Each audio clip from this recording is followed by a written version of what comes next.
Hidup yang disucikan oleh Ellen G. White. Bab 3. Mengendalikan selera dan nafsu. Menjauhkan diri dari keinginan-keinginan daging yang berjuang melawan jiwa adalah ucapan Rasul Petrus. 1 Petrus 2 ayat 11.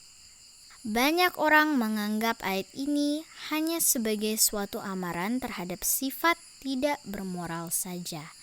Padahal ini mempunyai arti yang lebih luas.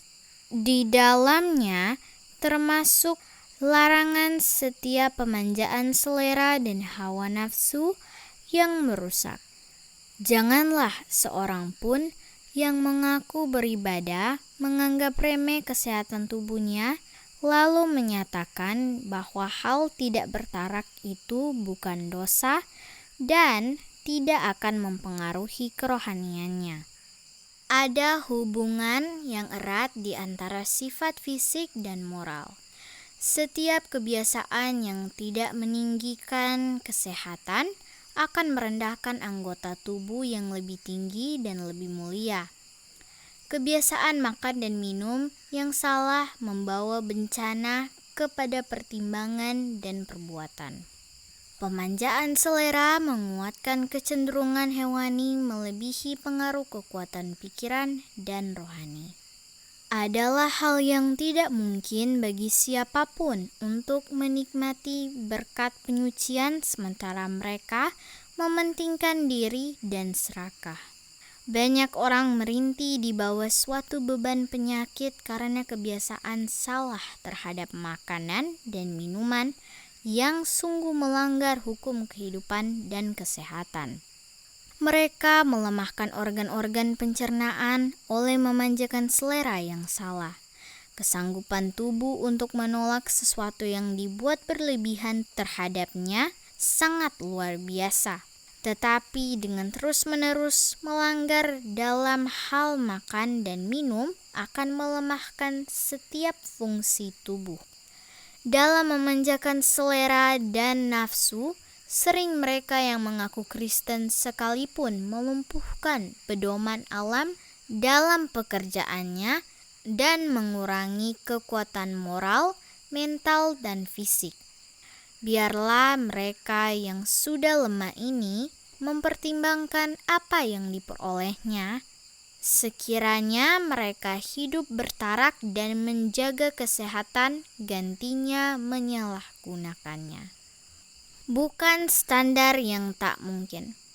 Apabila Paulus menulis, "Semoga Tuhan damai sejahtera menguduskan kamu seluruhnya."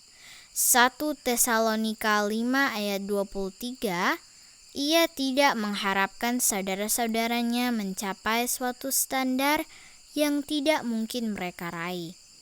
Ia tidak mendoakan agar mereka memperoleh berkat-berkat yang bukan kehendak Tuhan. Ia tahu bahwa semua orang yang dipersiapkan untuk bertemu Yesus dalam damai sejahtera harus memiliki tabiat yang murni dan suci. Tiap-tiap orang yang turut mengambil bagian dalam pertandingan menguasai diri dalam segala hal. Mereka berbuat demikian untuk memperoleh suatu mahkota yang fana, tetapi kita untuk memperoleh suatu mahkota yang abadi. Sebab itu, aku tidak berlari tanpa tujuan dan aku bukan petinju yang sembarangan saja memukul. Tetapi aku melatih tubuhku dan menguasainya seluruhnya, supaya sesudah memberitakan Injil kepada orang lain, jangan aku sendiri ditolak. 1 Korintus 9 ayat 25-27. Atau tidak tahukah kamu bahwa tubuhmu ini adalah bait Roh Kudus yang diam di dalam kamu, Roh Kudus yang kamu peroleh dari Tuhan, dan bahwa kamu bukan milik kamu sendiri, sebab kamu telah dibeli dan harganya telah lunas dibayar.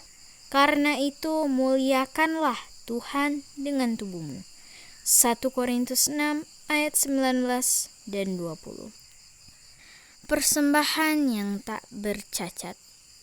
Sekali lagi, rasul itu menulis kepada umat-umat percaya.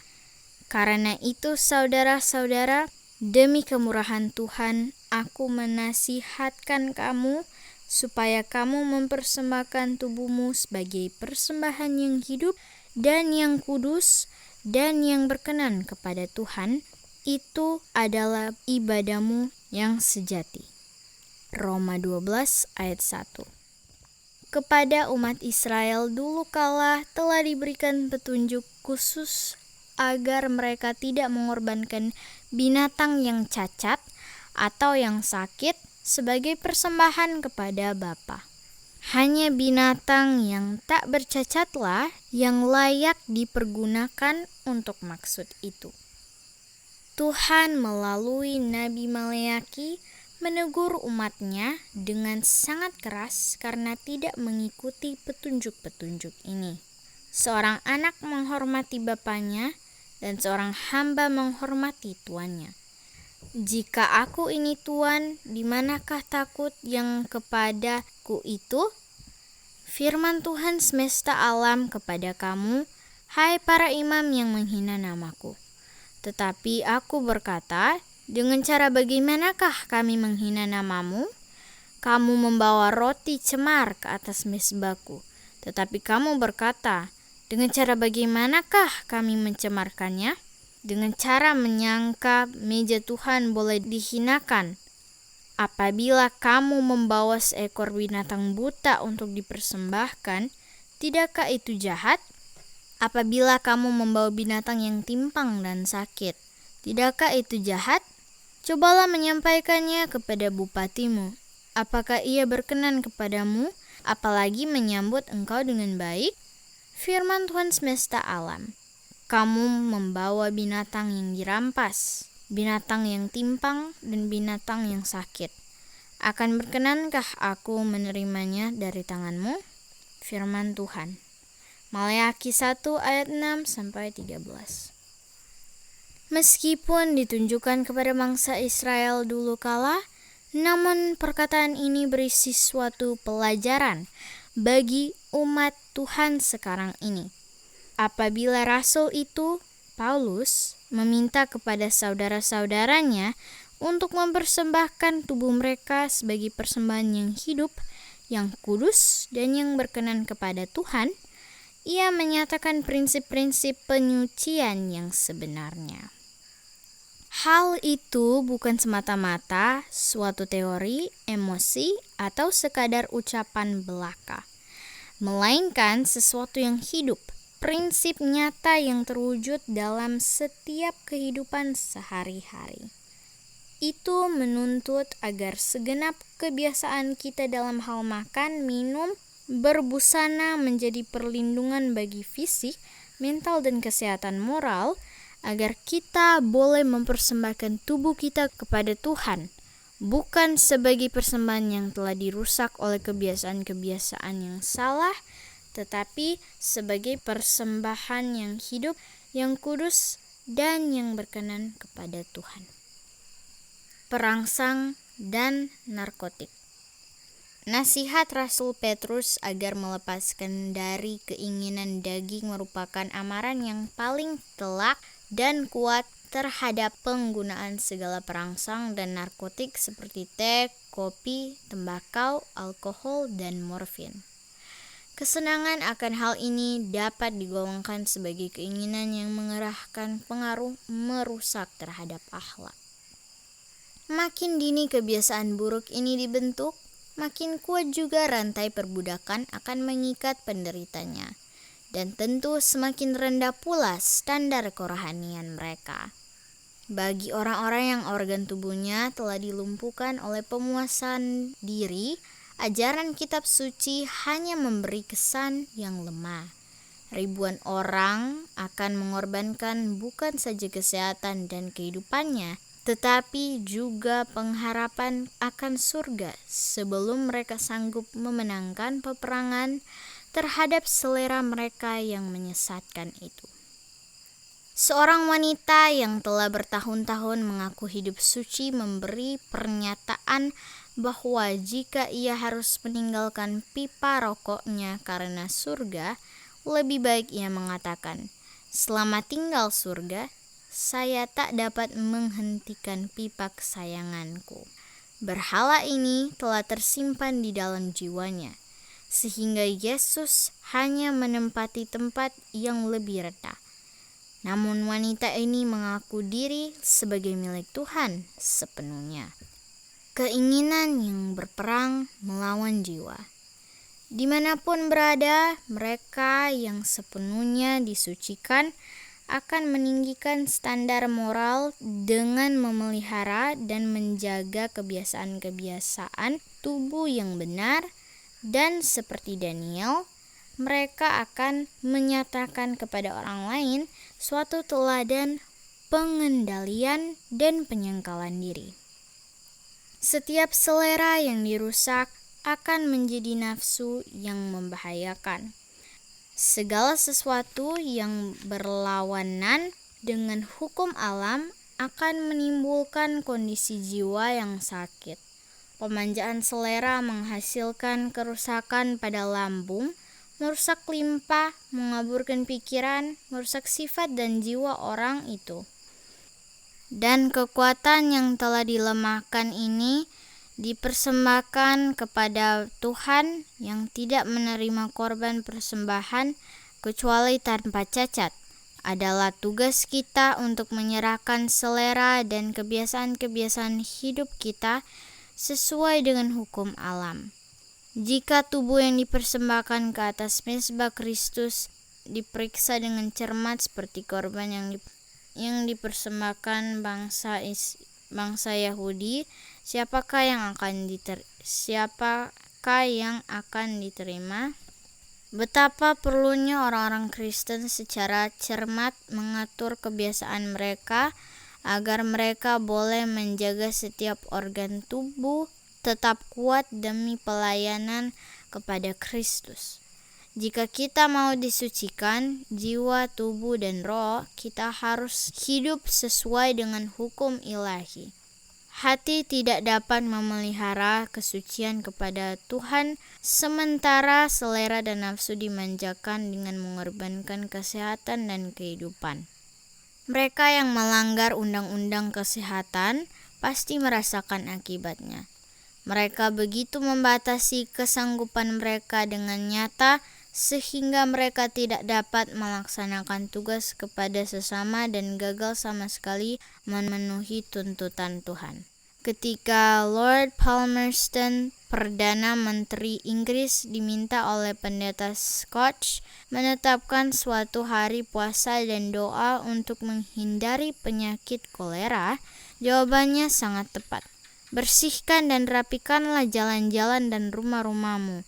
Tingkatkan kebersihan dan kesehatan di antara orang miskin dan pastikanlah bahwa mereka cukup mempunyai makanan dan pakaian. Kemudian buat sanitasi yang teratur demi kepentingan umum. Maka Anda tidak perlu berpuasa dan berdoa. Atau apakah Tuhan akan mendengar doamu sementara pencegahan ini tidak dihiraukan? Rasul Paulus berkata, "Marilah kita menyucikan diri kita dari segala kecemaran jasmani dan rohani, dan dengan demikian menyempurnakan kekudusan kita dalam takut akan Tuhan." 2 Korintus 7 ayat 1.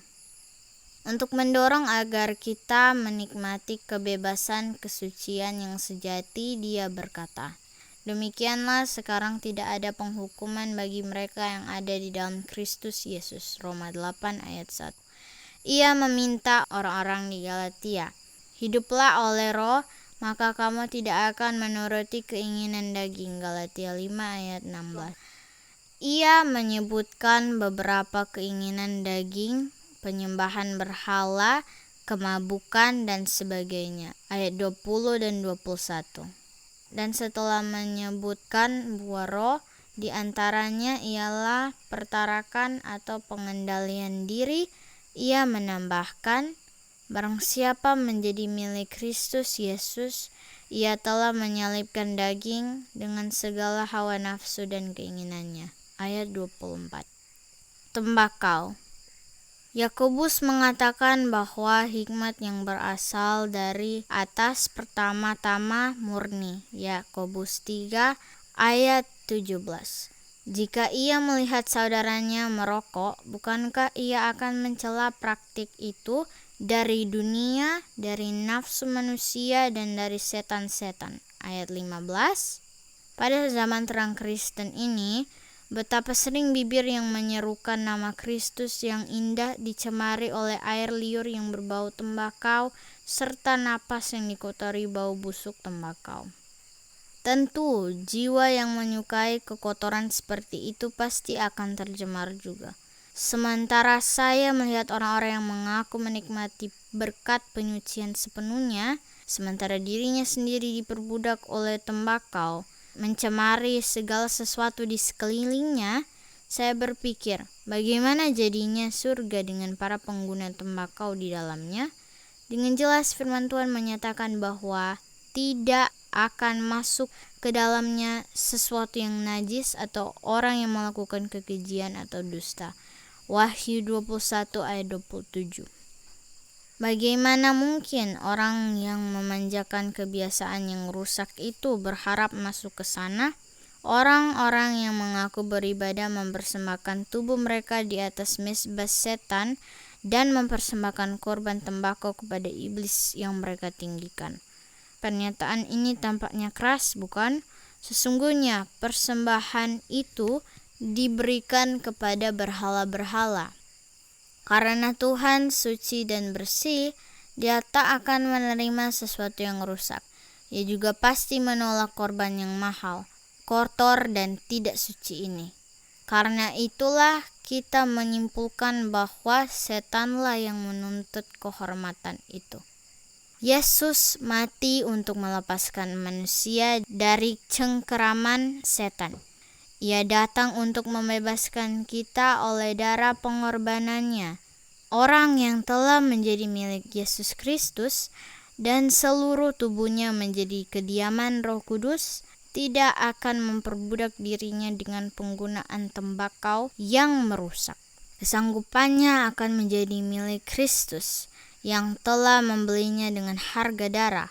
Kepunyaannya adalah milik Tuhan. Sebab itu, bagaimana mungkin mereka tidak bersalah dengan membelanjakan setiap hari uang yang dipercayakan kepadanya untuk memuaskan selera yang tidak alamiah itu?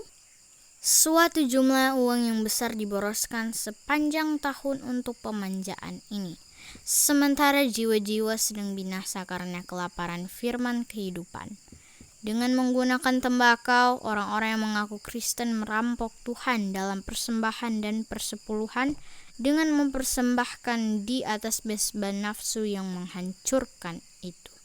Lebih banyak yang mereka bagikan kepada orang-orang miskin atau memenuhi keperluan pekerjaan Tuhan. Mereka yang sungguh-sungguh disucikan akan mengatasi setiap keinginan dan hawa nafsu yang merusak. Kemudian segala saluran pengeluaran yang sia-sia ini akan dikembalikan kepada perbendaharaan Tuhan. Dengan demikian, orang-orang Kristen akan menyambut tuntutan penyangkalan diri, pengorbanan diri, dan pengendalian diri. Lalu mereka akan menjadi terang dunia. Teh dan kopi. Teh dan kopi, sebagaimana juga tembakau, mempunyai pengaruh yang merusak tubuh. Teh mengandung racun, walau agak kurang, tetapi pengaruhnya sama terhadap tabiat, seperti minuman keras yang mengandung alkohol. Kopi lebih cenderung untuk mengaburkan daya pikir dan mengurangi energi. Kopi tidak sekuat tembakau, tetapi pengaruhnya sama saja. Alasan-alasan yang dihadapkan untuk menentang penggunaan tembakau berlaku juga terhadap teh dan kopi. Bila mereka yang membiasakan diri menggunakan teh, kopi, tembakau, opium, atau minuman yang mengandung alkohol tidak diperbolehkan lagi, mereka merasa tidak mungkin ikut berbakti kepada Tuhan dengan penuh perhatian dan semangat. Anugerah ilahi tampaknya tidak berkuasa untuk menyemarakan atau menggairahkan doa-doa atau kesaksian mereka. Orang-orang yang mengaku Kristen ini harus mempertimbangkan sumber kesenangan mereka. Dari mana datangnya? Dari atas atau dari bawah? Bagi mereka yang menggunakan bahan perangsang, segala sesuatu tampaknya hambar tanpa si tersayang jahanam itu. Ini mematikan sifat peka alami baik pada tubuh dan pikiran dan juga terhadap pengaruh Roh Kudus. Tanpa menggunakan yang sudah biasa itu, dia merasa haus dan lapar baik secara tubuh maupun jiwa. Bukan untuk kebenaran, bukan untuk kesucian, bukan untuk hadirat Tuhan, tetapi untuk berhala kesenangan itu. Dalam pemanjaan nafsu yang merusak itu, orang-orang yang mengaku Kristen setiap hari melemahkan kuasa kemampuan mereka yang membuatnya tidak mungkin memuliakan Tuhan.